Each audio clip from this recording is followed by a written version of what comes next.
Welcome, everybody. Football Talk. I am your host, Bo, and we are doing our Tuesday takeaways of this last weekend in the NFL. So, we got to start off with that just Cowboys absolute beatdown on Sunday night. And, going into it, I thought it was going to be a lopsided game. And then through three quarters, it was 2 points between the, 2 point difference between the Colts and the Cowboys. And I was pleasantly surprised. I was like, okay, we got a real game. I figured Cowboys would probably still win, but at least it was an enjoyable watch. And then fourth quarter came around, and it still became an enjoyable watch, just for a very different reason. I guess unless you're a Colts fan, because that was an absolute clinic on defense. And they rattle off a 33-point fourth quarter that was absolutely insane. From what I was reading, it was the second highest fourth quarter point total in league history. Just an absolute breakdown in every way on the side of the Colts. But again, through three quarters, it was a good battle. It was a fun watch. Made me want to stay up late and finish the game. And then in the fourth quarter, the wheels fell off, and you're watching. You stayed watching because then all of a sudden you were wondering if Jason Garrett's 40-point victory margin was going to come true. And it ended up being 35. So he wasn't that far off for being a joking type response. He was pretty close. So Cowboys fans got to be feeling pretty happy about that. And then, on top of it, I have to think that kind of propels them towards the forefront of the OBJ sweepstakes. I know they met with him yesterday. So yeah, I don't know. Do they need OBJ? Probably not. Would he be a cherry on top? Absolutely. Could he be a deciding factor to help them get past the Eagles? Absolutely. So there, although he may not be a huge factor in the team overall, all they need him for is a couple of plays in any given game, similar to the way the Rams used him, right? Like, did they have to have him last year? Probably not. That team was really just moving along without him. But as soon as they got him, it gave them that extra element, and it took some pressure off a Cup and stuff like that. And so I think that they can probably end up in a similar situation that the Rams had last year, in that they're already a stacked team. They don't really need him, but could he add an extra deep threat element, or kind of make it so that defenses can't double team and focus on one guy? Absolutely. Yeah. He could be the difference maker, even though he may get 5 targets a game. Just the fact that he's on the field will change the way defenses have to play you. And so that absolute beatdown over the Colts, and again, it's the Colts, so it's not like they were a great team to begin with, but that could be something that helps fuel them winning that. I think it's really going to come down between them and the Bills. I don't know that the Giants are really a contender in that sweepstakes. They seem to be trending down, similar to the Jets. They're trending the wrong direction. So if OBJ is out there cherry picking a ring, the Giants probably aren't the best option. It's either going to be the Bills or the Cowboys, giving him the best shot anyway of the teams that could potentially pick him up. Obviously, you got the Bengals and the Chiefs that, are also really solid teams. They just don't really need him. And, so I think it's really going to come down, especially because he's expressed interest in going to the Bills or Cowboys or Giants.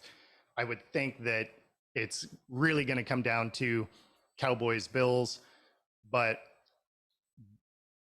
that absolute shelling of the Colts may weigh a little bit into, maybe give the Cowboys a shot there. So, and now we want to take a look at another just absolute beatdown that I didn't see coming. I had the Lions winning this game, but I did not see them hanging 40 points on the Jags. So, that the Lions offense, outside of a couple of weeks this year, have been putting up points all season. So it's not that they can't score. It's just that the defense hasn't been great. But as of late, that defense has really started coming around. And they won 3 out of 4, and they gave the Bills everything they could handle. So it's encouraging watching the evolution of the Lions here. And when you look at where their schedule is for the rest of the season, I mean, they could end up with a winning record and surprise some people along the way. Do they get a playoff spot? Probably not. But they definitely will make everyone that faces them worried. Now, granted, they don't have a tough rest of the way. So I think they have a pretty easy end to the season overall, comparatively, I think. But then, you look at the Jags and you wonder what's going on, because they have some nice pieces and they just can't seem to get it together on the field. The Lions were able to hold them to 3-12 on third down, which is, I mean, that's about all you can ask for out of your defense. So they were able to stifle the Jags from being able to move the ball really. And so they finally rolled out a defense that looked like an NFL defense. And so if they can build on that moving forward, again, it's not like the Jags are world beaters or anything like that, but they do have some firepower on that team, despite the fact that they haven't been able to get it, all together throughout the season. But it's been nice to watch the Lions kind of come along and become a real team, rather than the way the season started, where, there was a real chance that Campbell was going to get fired. And, in a presser yesterday, he even acknowledged that, he was beginning to be on the hot seat, and now he's not, because they've turned the corner. They've started winning those closer games, or in this case, just blew someone out. And anytime you can blow someone out in the NFL, that's a huge win, because even the worst teams, I mean, it's still a roster full of dudes that, are some of the best of the best. That's how they got there, right? So yeah, no, cool to watch the Lions finally kind of come together and, get some of these things to click and, fall into the win column instead of being right there, but just not quite enough. And most of the time it's been because the defense hasn't been able to get it done. Because again, outside of a couple of games this year, the Lions had put up 35 plus points. And so when you're hitting in 35 points, you should be able to win those games if your defense is just remotely adequate. So as that defense really starts to gel and the offense is still putting up good numbers, yeah, I mean, they're starting to win games. And so you feel good for Campbell and that coaching staff, just because it's good dudes. You want them to succeed. Like they're likable guys. So cool to see that coming together. The Jags, man, again, they have talent. And so you kind of, you wonder where that disconnect is. Obviously, this is basically Lawrence's rookie season. And, now that they finally have a coach that, can be the adult in the room. So you almost have to wipe out last year altogether. And so this year, it's a lot of learning. And so I think next year you'll probably see the jump that you should have seen this year, but with how just dysfunctional the Jags were last season, you pretty much just have to throw that season away as a non-existent, just blip on the radar. All right. And then, you got the Vikings.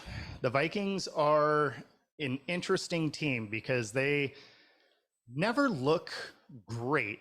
They have like great plays throughout the game, but they're never just like, oh man, they're just going to tear these teams apart. But they do find ways to win at the end. And, that's what all good teams do. Their defense will make a crucial stop, or the offense will, finally drive down the field and punch it in. They've been finding ways to get those wins. And so you can't discount what they're doing, but that being said, it's Kirk Cousins, right? And so he has that prime time stigma where he just can't seem to get it done under the big lights.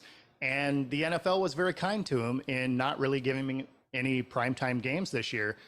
So I'm still skeptical that when it comes playoff time, that they're going to be able to win 3 or 4 essentially prime time under the big lights games in a row. That, you know, historically that just hasn't been Kirk Cousins' wheelhouse. And so are they making it to playoffs? Absolutely. I mean, even if they lose the rest of the way, they get in. So it's going to be interesting. I'm looking forward to watching the Vikings in the playoffs for no other reason than, is it going to be the Kirk Cousins meltdown in the first round, or has he actually turned a corner and, you know, is going to be able to start winning those games? And of course, we're not going to know until playoff time because they just don't really have any primetime games to speak of. But it, you know, that'll be interesting to watch. And then of course, you know, they were able to squeak past the Jets. The Jets are a team that is slowly starting to fall apart. That defense is good. And after benching Wilson and getting White in there, it did seem to provide a spark. Obviously, White seems to have better control. That being said, this last week, you know, he didn't throw a touchdown. He threw a couple of picks. But the week before, you know, 3 touchdowns, put up yards both weeks. So I like what I'm seeing out of White. He does seem to be a just more well-rounded quarterback than Wilson. The players seem to like him better. They seem to play hard for him. So, but the Jets are going to be interesting because they're going to go against some better defenses, as you know, as you get towards the playoffs, and that's if they make it there. But I don't know. It's going to be interesting. I think that the Jets probably end up missing the playoffs just based on the strength of the second, you know, these next 5 games. I mean, it definitely looks like they could end up going 1-4, playing the Bills, the Lions, the Seahawks, Jags, and the Dolphins. Now, do they beat the Jags? Probably. Do they beat the Seahawks? I don't think so. The Lions, I don't think anybody really wants to see at this point. They've really started coming together. And then, of course, you know, the Dolphins and the Bills.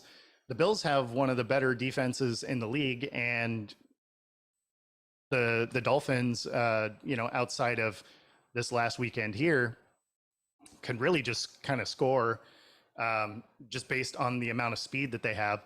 So I think the Jets could potentially miss the playoffs despite having a pretty great start to the season, just based on the strength of the last of the schedule here.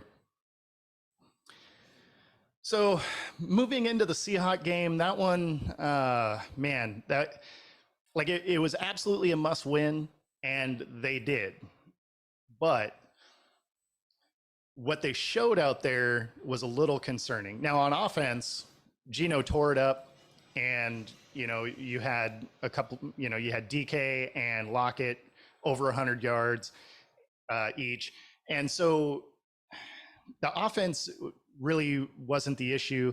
You know, obviously losing Walker and, you know, Dallas during the game, you know, so now you're down to almost like a 5th string quarter or running back. So obviously that is a concern. Hopefully Walker isn't too hurt. It's the report I saw this morning was an ankle strain. So who knows what that really means? Is he going to be gone for, you know, a week? Is he going to be gone until potentially playoff time? Does he miss the rest of the season? You know, it really depends on what it is. And it wasn't even very specific as far as what the ankle strain was. Is like a high ankle strain, because a lot of times that can take you 4 to 6 weeks. You know, at that point, season could be over. Is it just a run of the mill kind of rolled your ankle? You might be able to tape it up and be back out there next weekend. I didn't see anything definitive on the report yesterday. It just said ankle strain. So that's a huge question mark.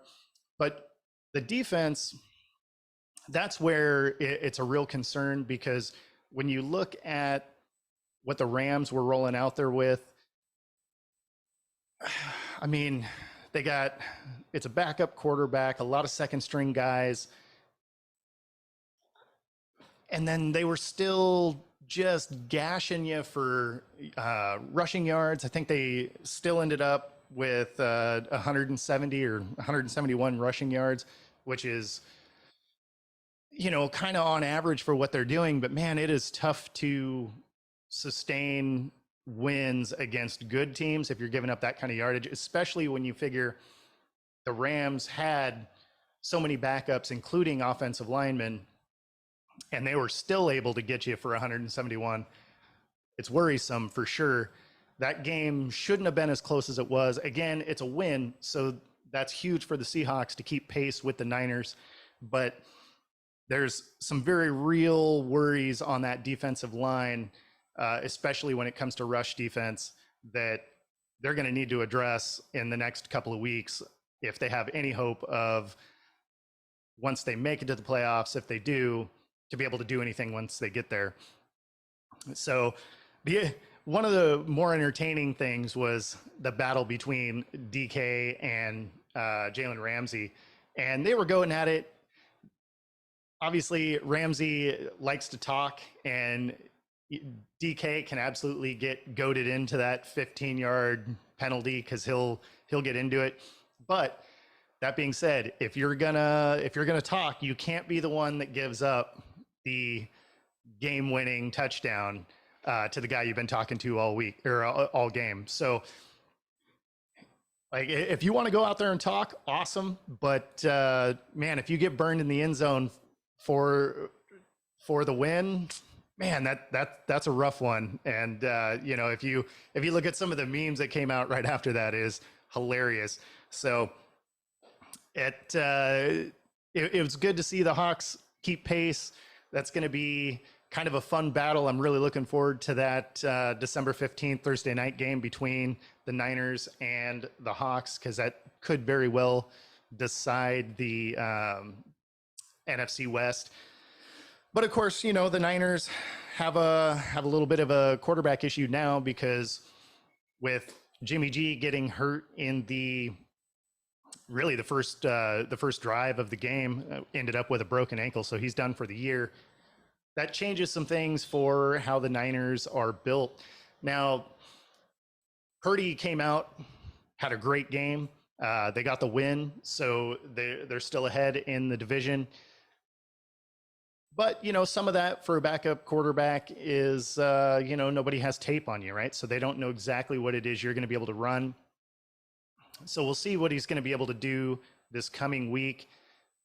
That being said, he doesn't have to be amazing, right? He can go out there and be the consummate game manager, take care of the ball, lean on the defense to keep you in the game, and make it so that you don't have to play hero ball at any point.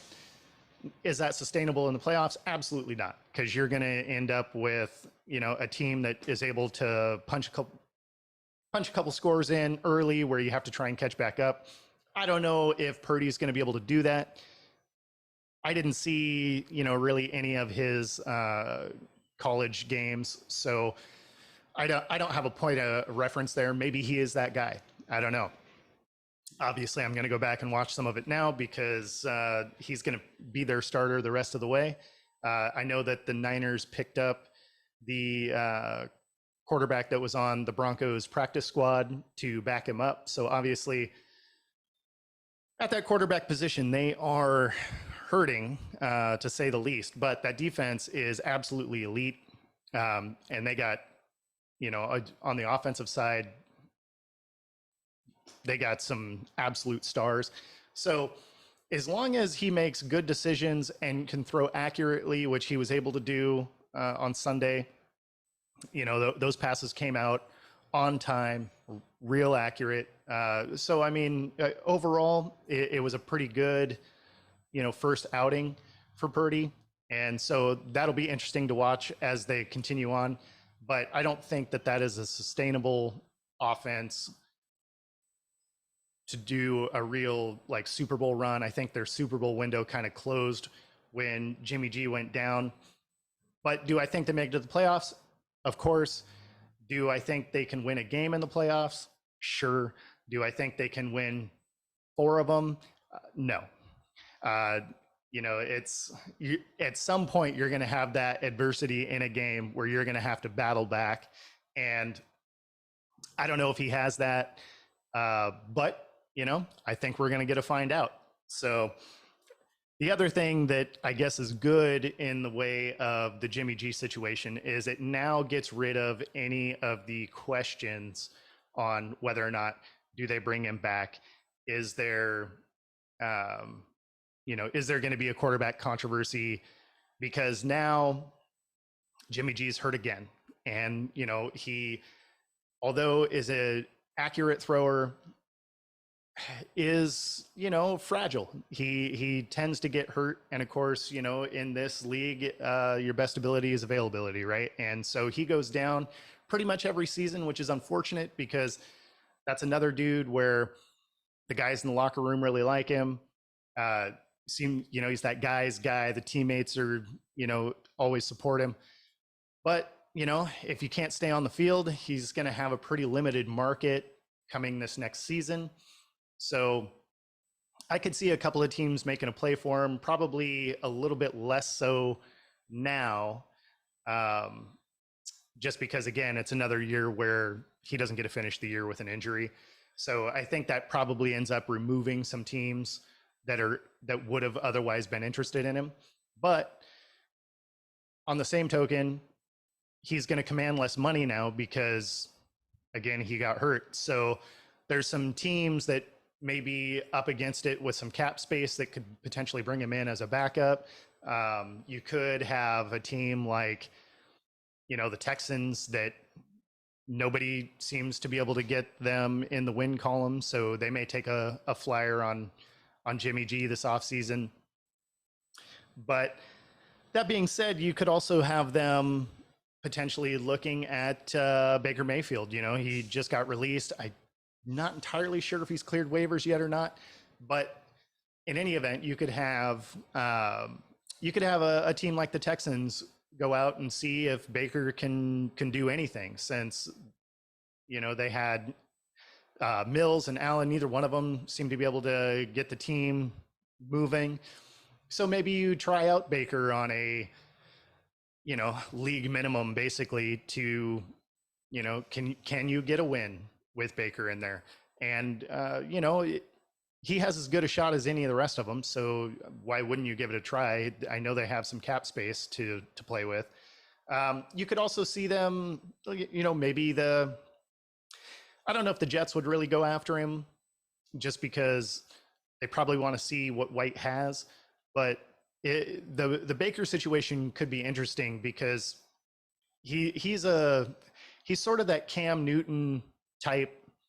He's got a very loud personality, and so that can become a little bit either grating or hard in a locker room if they're trying to be that backup role.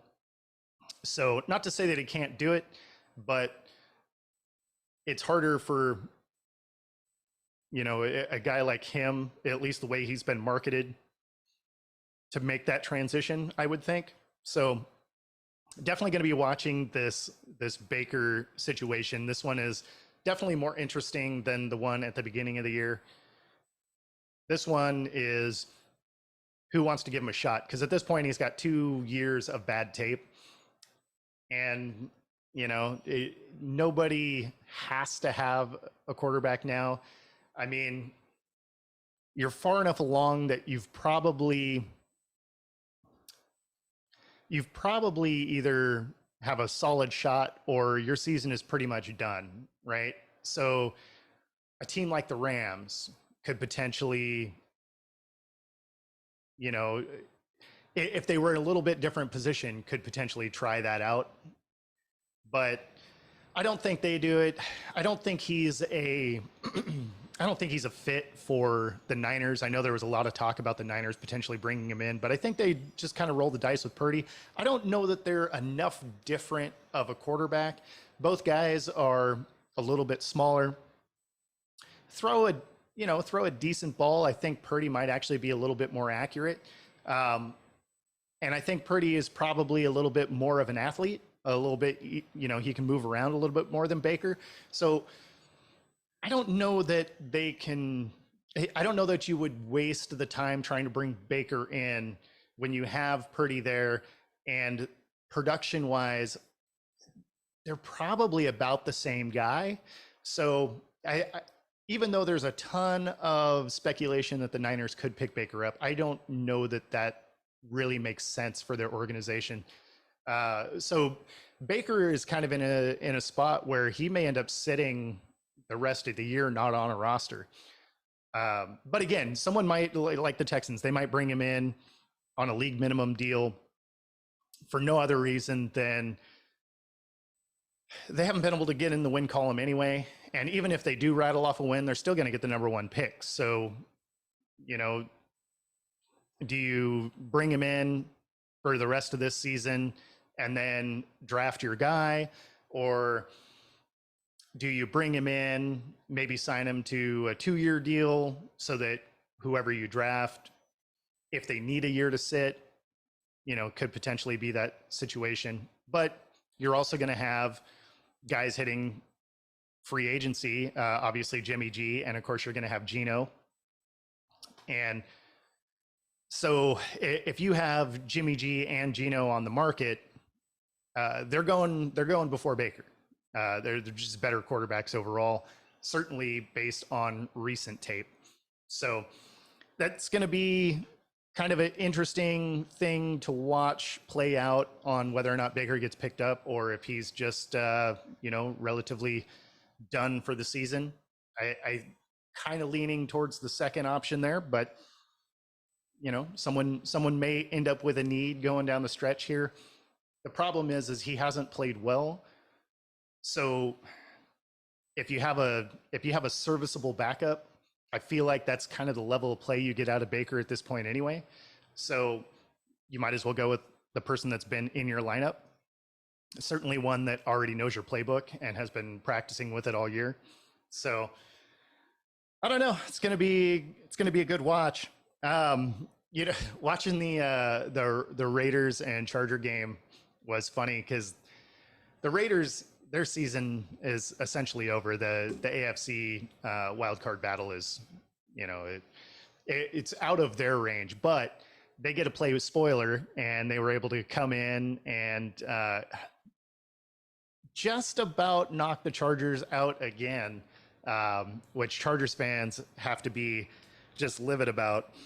But there's still a path for the Chargers to get there. Losing to the Raiders certainly made it harder. They do have a little bit of an easier schedule, the Chargers do, moving forward. So there's winnable games there. They could get there, but it's starting to look more like they are probably just going to miss. They've lost a couple of games that they should have been able to win that they just couldn't quite close the deal on. And again, obviously the Raiders are, they've played well the last few weeks, but at the end of the day, I think they're far enough behind at this point. Unless they win out, I don't think they have a real shot. And even if they win out, I don't think they have a real shot. So at this point, they're pretty much just going out there for some personal pride. And, if they can play spoiler against some teams, obviously that's the small victories that you get throughout the season, right? Like if you're not going to make the playoffs, try and make sure that other people can't as well. So the Raiders have been kind of fun to watch, and the Chargers, you're just like, man, they just can't really quite get the job done. So, and the Rams are a very similar team in that way, where their season is over. And so now it's, can they disrupt other people's playoffs chances? And of course, they almost did that against the Seahawks on Sunday. They, took the lead going late in the game. And, the Rams Seahawk rivalry is always interesting because it's a divisional game. They have a real tendency to, whether it's backups, whether the records are lopsided, it doesn't matter. These teams play each other hard. And so the Rams are really going to get to try that out. And, that'll always be kind of fun to watch because anytime a spoiler comes in and can knock somebody out, that's generally a pretty heated experience. So it's usually a pretty fun thing. But again, for the Rams, they sold their soul for that ring last year, and now I don't know that any team has as many injuries as they have had. I know that more or less they're shut down for their starters anyway. Except for Wagner. Wagner had a huge day against the Hawks, and so that was cool to watch. I'm a Hawks fan, so it was nice to see Wagner have a good day, but still catch the L. Like that's the ideal scenario. You don't wish anything bad for Wagner, but you also don't want him to win. So at the end of the day, it was nice to see Wagner have a good day, but also lose. But when you're looking at that Rams lineup going into that game, they had 11 players that either didn't practice or had limited practice. Plus you had Donald out, Stafford out, Kupp out. Now Kupp is done for the year. I think they're probably going to hold Stafford out the rest of the year at this point. I know he has a neck injury. From what I was reading, it's a spinal contusion. So there's that whole possibility that you may have seen Stafford on the field the last time. It's really tough to say. And then Donald has that calf strain, and so that could potentially take him through the end of the season as well. He may be available in a couple of weeks, but at that point, just protect your guy and hold him out the last week or whatever. You're obviously not going into the playoffs at this point, so at some point you just protect your players from themselves. But it's probably where you start looking at what you have. It's a second preseason for them basically, so they're going to be checking out what they have depth wise. Not that they haven't been checking that out anyway because everybody's been hurt, but now you get to start bringing some of those third stringers in, seeing what they can do. Do they get elevated? Do you ultimately move off of them? So you get to have a little bit more self-scouting towards the end of the season here, just because of the way the season has gone. And then of course you got the NFC South that nobody seems to want to win.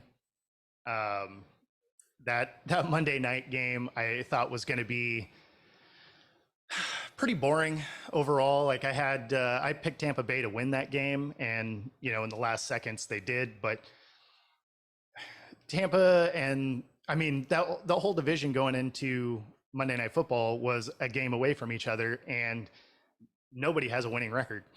So everybody was still in it. I think this more or less takes the Saints out of it, but man, like it's a bad division overall. Neither team looked, extremely good yesterday, or last night, I should say. The Saints had some moments, which is why they were leading going into, the last 2 minutes. But, it's Brady, and so you can never count that out.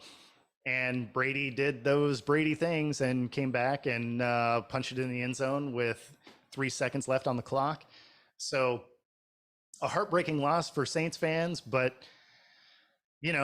someone has to win this division. And with the way they've all been playing, whoever does win, it's probably getting bounced out of the playoffs in the wild card round. There's nothing that I've seen from that division that screams they're going to be real contenders once they get into the playoffs. Sticking with the NFC, of course, you got the Bears finding a way to lose in the fourth quarter. I don't know. Everybody says that it's because Aaron Rodgers owns the Bears, and he seems to. Based on that game yesterday, though, that collapse seemed more like it was a mental thing than anything special that Green Bay did. I mean, they didn't do anything amazing to win that game. It's just the defense of the Bears just kind of fell apart. And then of course the offense, also wasn't able to do anything. So it was everything you'd expect out of a Green Bay Bears game. And Bear fans are just waiting for Rodgers to retire so they can move on from this constant disappointment. But it's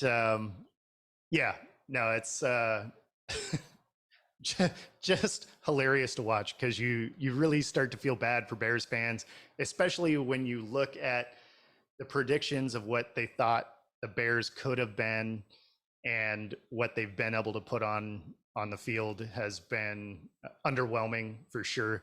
They weren't supposed to be amazing by any means, but they were definitely supposed to be better than they are. And then of course, Green Bay was also supposed to be better than they are. So both these teams are going to be, watching the playoffs on TV, but this particular game was kind of your stereotypical over the last, decade, almost 20 years, I guess, of Green Bay versus the Bears. So, all right, that wraps up our session today. Like, subscribe, and definitely